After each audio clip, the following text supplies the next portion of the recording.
Lamelo Ball is one of the most intriguing and polarizing prospects we have ever seen. At 18 years old, he's already won a national championship, scored 92 points in a game, became a top-ranked player, played professional basketball in another country, played in a league created by his father, returned to high school basketball, has his own reality TV show, his own signature shoe, drives a Lamborghini, and is now playing professionally in Australia, in the conversation for the #1 pick in the 2020 draft.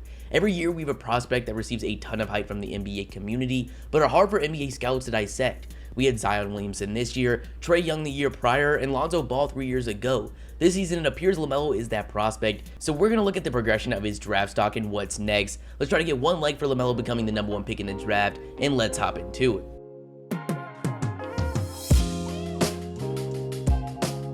Real quick, I want to let you guys know about the other two channels I've been posting on. If you want to see more videos like this in shorter form, check out my second channel, Range, and I also have a gaming channel where I do rebuilds with other content coming soon, so those links will be in the description, and let's get back into the video. Lamelo Ball has been in the global eye since he stepped on the high school hardwood, and by the time June 2020 rolls around, he might receive the most hype of all time, ahead of guys like Zion Williamson and LeBron James. We began to know Lamelo Ball in his freshman season at Chino Hills, where he played with both his brothers, LiAngelo and top-ranked player Lonzo. The team had one of the most unique playstyles we had ever seen, as they played as fast and got up as many shots as possible, even if that meant throwing full court passes on a majority of possessions. Lonzo ran the show at the point, showing the world his amazing passing. LiAngelo used his massive size to bully mismatches in the post, but still got plenty of shots up beyond the arc. And LaMelo was a little brother that went viral with his insane scoring off the dribble and almost unseen range from someone of that age. He managed to average 16.4 points and 3.8 assists, becoming a member of the Max Preps All-Freshman team.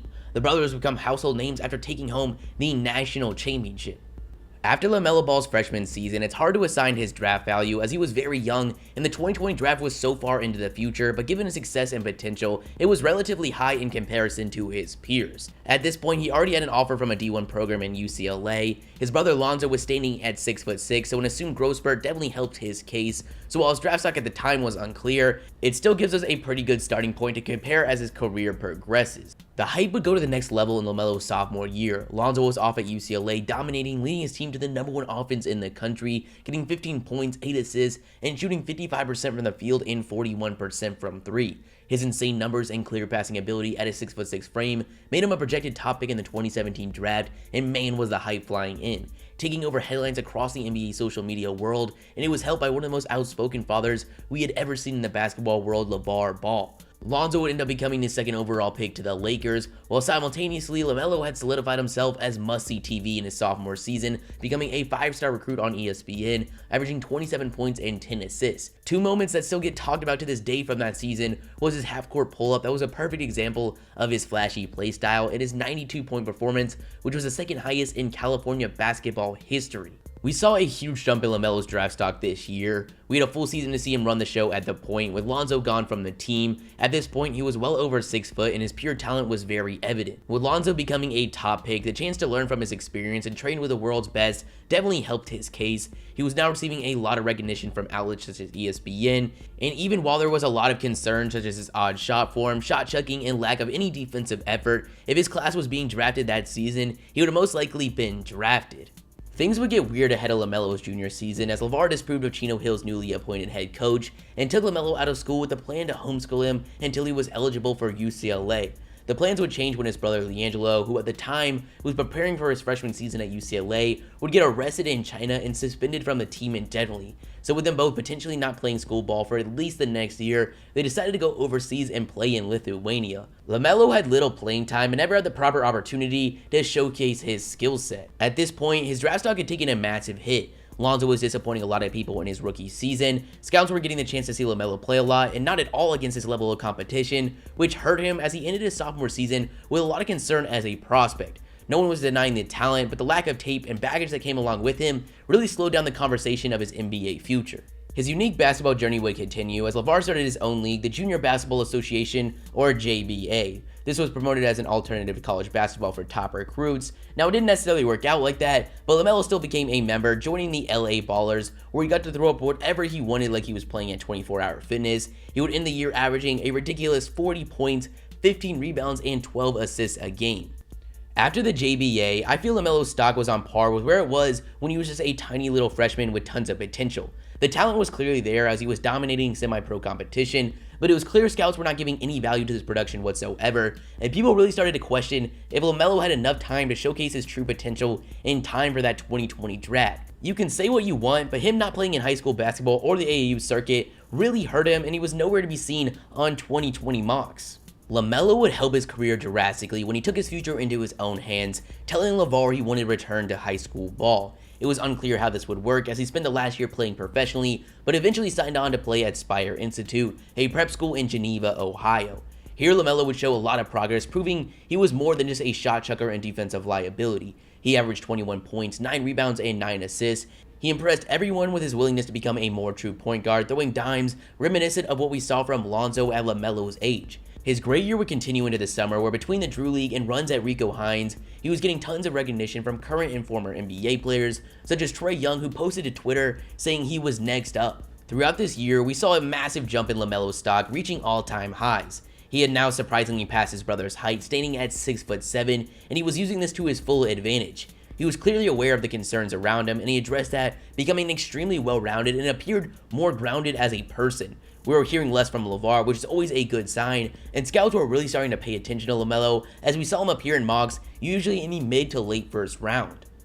While LaMelo had interest in playing college ball, it became very clear very fast this wasn't going to be possible, so he took his talents to the Australian NBL, joining another top recruit in RJ Hampton. This was a smart decision, as the NBL already had a program in place for top high school recruits looking for an alternative to college basketball, and RJ Hampton was going to be there, so there's going to be a lot of eyes on the league. Through 4 games in the preseason, LaMelo was averaged 14 points, 5.2 rebounds, and 3.6 assists. This is pretty impressive considering this is professional basketball, and for context, Terrence Ferguson, who played in the NBL before becoming a first-round pick in 2017, didn't even average 5 points a game. With tons of scouts in attendance, the conversation of him becoming a top pick in the 2020 draft has gained a lot of traction. LaMelo Ball's current draft stock is higher than it's ever been, with what appears to be a floor of a lottery selection. Everything is going right for him right now. His game is developing, his body is developing as he's now visibly stronger. He's getting more consistent endorsements from everyone around him, whether that be his teammates or coaches, and most of all, he's made the perfect decision to play in the NBL. With more NBA eyes on him than ever, he hasn't disappointed and is in serious conversation for a top 3 selection. It's pretty crazy that we've gotten to track LaMelo's stock, as he's had one of the most well-documented careers ever.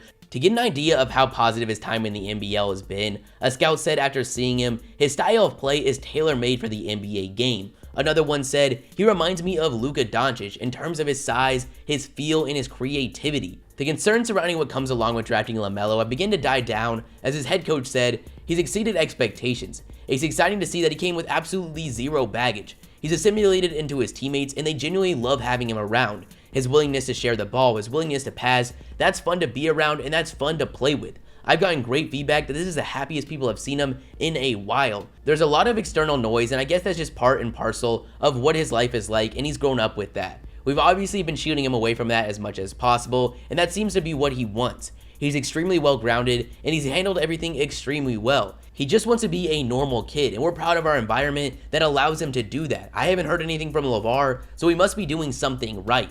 Everything is coming together for LaMelo as a prospect. This is something a lot of people thought would happen, and is an example of why putting kids under the national microscope isn't always the best idea. He's gone from being a small guard with a weird shot that looked lazy and overconfident to a 6'7" point guard who is clearly dedicated to his craft, with playmaking potential just as intriguing as his scoring potential. You don't see players like this every day with this much feel for a game. LaMelo knows how to use his height and skill to its full effectiveness, whether that be consistently finding the open man on the break, blowing by the defense and taking an acrobatic finish at the rim, or knocking down his signature 30-foot jumpers regardless of the defensive coverage. I've always been a massive believer in Lamelo Ball and felt he should be a top 3 selection, but I also felt the presumed baggage and public opinion of him would cause him to slip. But with that fading away, at this point, I don't see a scenario where he isn't a top selection.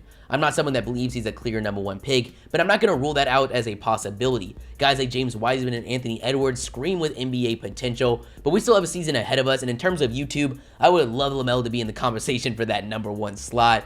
Right now, Takedown has him projected at 18, NBA Draft.net has him going number 4, and he's climbed up 20 spots on ESPN's latest mock, going at number 3.